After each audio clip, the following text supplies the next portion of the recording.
it down. Hello, everybody. Sorry for the late start.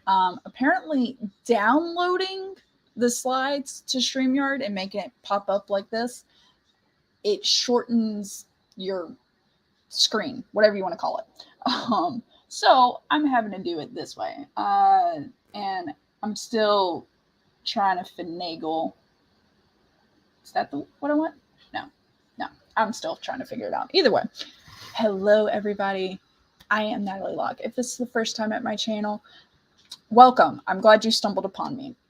I can let you know that I just checked this morning. The reason I'm even writing this presentation, the Putting the Flash in Your Fiction, is because I've written over 178 flash fictions since September 26th. And that equals to about 79,500 words. So I've done a lot on this. I'm going through this book called Write the Story. I think I might have the link in the description. If not, it will be. But I do have it in all the descriptions for Flash Fiction Live, which is something that I do with Chandra Arthur every Saturday at 8:30. It switches off between her channel and my channel. I did not do yesterday, Saturday, because I wanted to help support the AuthorTube Writing Conference. But glad to be here. Let me go ahead and get you started on this. So, what is a flash? So, I forget her name, and my notes are away now. But Margaret, no, not Margaret. Goodness me. Mary something or other. Okay, either way. She was in episode 7 of Brandon Sanderson's entire lecture series that he had online. She is specialized in flash fiction, short stories, microfictions. And she compared that watching the Olympics can be done 2 different ways. In novel form, and actually I'm going to change her setting. I'm inspired by what she said, but I think of watching the Olympics is like a series, a book series, and it's I'm actually going to have to make this big. I won't be able to see your questions, by the way. I hope you can see me. Where's my... I really hope you can see me.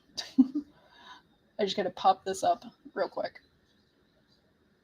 No, you see the other screen. Of course you do, because that makes sense. Killing me, Smalls. Killing me. Okay. Why am I having technical difficulty? Only me. I'm actually going to switch this around. So, escape. Sliding over this way. I got to change the share screen here. And what I'm going to do is have it go through window, but I first got to make that window big. I am sorry for this. I'm usually better prepared, but I've also haven't done slides through StreamYard before. But either way, as I'm picking this up, Olympics is like a book series. In that book series, you have many different books where there's compilations, and think of sports as each individual book series. And then a flash is like one little excerpt from that sport. So somebody watching the Olympics, getting the opening ceremony, watching the torch being carried down, having the backstories of how every person's family had moved the entire family closer to the gym so they could work out. And go to your father, trust me. I'm a parent, by the way, and it happens. So you're getting the backstories of each individual athlete. You're getting how much work they put into this, and it shows. Like, you are getting the full Monty, I guess you could say, of what they've gone through. Then a flash, a short story, is kind of like the person getting a what's the word? Is like your friend who's watching the full Olympics and is now telling you, hey, Yeah, it's still not going to work for me. Whatever, we're going to go with it. Is watching the full Olympics, and they are now telling you, hey, watch this clip. And it's a clip of the gymnast that is doing the flippy, twisty, triple layout, whatever routine. And you, who haven't seen the full thing, just watch the Olympics. But it's a very different process than the person who's fully enveloped from start to finish and even the prequels of the Olympics. So, what do you need to do?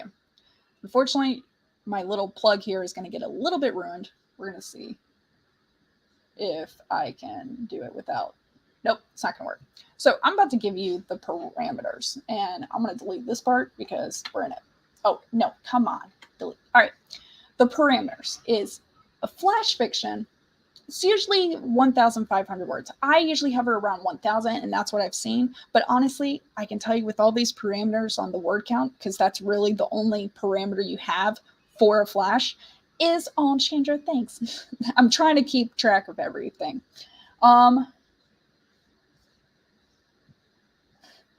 So the point is that flash fictions do have a word count. They do have a maximum amount of words, but after that, there's no more parameters. So flash fiction, 1,500 words or 1K, depending on if you're submitting these flashes for review. Then there is sudden fiction. Woo, we can get through this. Max of 750 words. There's drabble or microfiction. That's a max of 100 words. I've also seen it at 250 words. There is a Twitterature, which is not number of words, but number of characters, obviously, because it's tied to Twitter. 280 characters. And then there is the 6-word story, self-explanatory. The most famous 6-word story that I've seen is baby shoes for sale, never worn. And that to me is a very powerful story. So the thing that I deleted just a second ago is forget it. But with the caveat, forget these parameters, forget the timeline, the maximum number of words, because that is editing you's problem. Now, you should have it in mind that editing you is going to have to mess with this, but the next slide is going to give you what to think about. The next slide is the elements that you should consider. And this was going to be beautiful, and I was going to have things come in one at a time. But the first picture in the very back of this is a gem. Is that floor plan and not the floor plan, the floor that a gymnast dances on. So that's our location. So think of a location. You want to keep it to one, because if you have it to one and maybe 1 or 2 flashbacks given space, you can get there. Characters are what you should think about. So the characters we got here is our gymnast. I usually like to keep the main character. This is a personal preference. I usually like to keep the main character. I like to keep their descriptions limited to characteristics, maybe personality-wise, versus their physical appearance. Everyone else, I will give some diverse aspect. So if you're wondering what these pictures are, these are potential characters if you were to write this flash. I was going to write a few different flashes, but I'm doing, for camp, July camp, I'm doing camp flash. Whereas I'm writing a flash fiction every single day, which you can follow me on Instagram if you want to follow along with that. And it's all out of this book. So I am working on that. So I didn't have a chance to write a flash for this, or 4 flashes as I was intending, but you could totally get in the realm on this. So think of your characters. For a flash, I would recommend 1 or 2 characters. 1 definitely developed, 2 at least know their goals, which is the next point, and then 3 if they're kind of around the I don't even know what to call it. They're kind of they have a miniature goal, but it's not the main purpose of the story. So in this case, we have a gymnast. She wants to win gold. We have the coach, Mr. Miyagi, because artistic license. We have a judge, Simon Cowell, that would be very difficult to go against. Maybe the maybe the judge is very critical and it's weighing heavy on the gymnast. Then we have the grandmother, Lady Danbury, who would be sassy and perfect and inspire our gymnast. Maybe they are a parental figure. They could be a best friend, but in this case, I chose a grandmother, and that's for potential other stories. And then we have the arch nemesis. I chose Tanya. God, I forget her last name. Why did I forget her last name? But either way, she's inspired by Tanya. For anybody who doesn't know, she has, yes, sweetie. Okay. My son just told me to be quiet.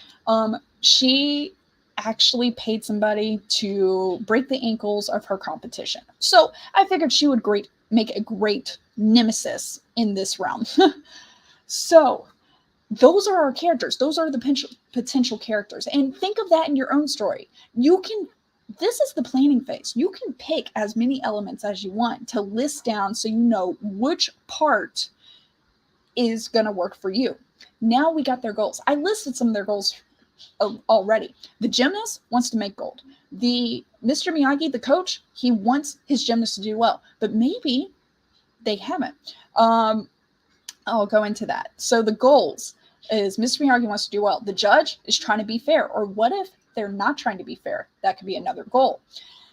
Then Lady Danbury, they want their gymnast to be happy. They want him to win, but they also want their granddaughter to be well. And also, yes, that is a female gymnast, but they're a male gymnast. So play with gender here. Now, Tanya, she wants to win. So that's her goal. She wants to win gold. Even though I totally grab a figure skater for a gymnast reference, but listen, we can make this work for us. Now that you have a goal for each of your characters, think of an action. The action in this case is, and probably the best action, is start the story right as our gymnast walks onto the mat or is up at the mat and it's about to get called, and now she walks onto the mat. End the story after she lands that last triple layout, whatever, and steps off the mat. It could be as simple as that. Or maybe as she steps off, she's hearing the scores, the compiled scores, because artistic license, we're not going to have that 5-minute wait period for the scores to come down. 9.6, 9.8, and then Simon Cowell says 8.9. All right. So that is our action. That is the thing. But here's the thing. With the action, you got to think, are they going to meet their goal? All right. Is our gymnast going to get the goal, or are they going to learn another lesson that was not their intended goal whatsoever? Is Mr. Miyagi, is this their last competition, a last Olympics before they retire? That's something. Is Tanya actually the new person on the street and is a brand new to the sport and actually looked up to this gymnast, but they see them as competition, not as a mentor? And are they hoping to beat their competition? Or is our gymnast going, is this their last Olympics? And they do some symbolic gesture to Tanya going, you got it next year. And like next year it's yours. So Tanya Harding, thank you, Barrett Laurie, dear. So the reason genre is at the very end is because sometimes you have an intended genre, and this has happened to me multiple times, where you have an intended genre and it's all the way at the bottom. And it comes to life. So here's the story. Let's say grandmother was working on it. She's in the hospital, and our gymnast wants to win the gold for their grandmother. This is the last time. They want their grandmother to see them live and win it. But they find out right when they step off the floor that their grandmother died an hour ago. But here's the trick. Here's a paranormal element. Let's say they were doing their triple axel flip, and the moment they left off, they felt it was wrong, but then felt a little bump, like a helping hand, but no one was around them on the floor. Maybe it was grandma. Things like that. And then the wow moment. I just listed the wow moment. The wow moment in the example I listed, paranormal, is the grandmother had already died. That was the wow moment. That was the moment to get our reader to go, We want to evoke an emotional reaction. So here's the benefits, and there is a warning. The warning is that you might want to write more in this story. But the other benefits, and this is where my friends have helped, because if you notice, I said by Natalie Locke and Friends. The benefits are you're going to try new genres. This is your practice time. It's a small space. Try new genres, try stylistic approaches. I haven't done horror until I've done this. I haven't tried to write a children's book until I did this. Change POVs. Try one from each of those characters. Descriptions, location. That's going to be helpful when you are in Laura Nettles' briefing later, where she explains to you how to utilize description. Because as we know, flash fiction, every sentence is important. You're going to get instant feedback from friends if you send this off, because it's not a full novel. We're talking a max of 1,500 words. Usually your friends can get to that, not setting time limits on people, but in a week or so.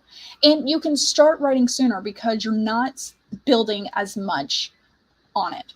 So for questions, because we only got like 3 minutes left, I'm sorry, I tried to go quick.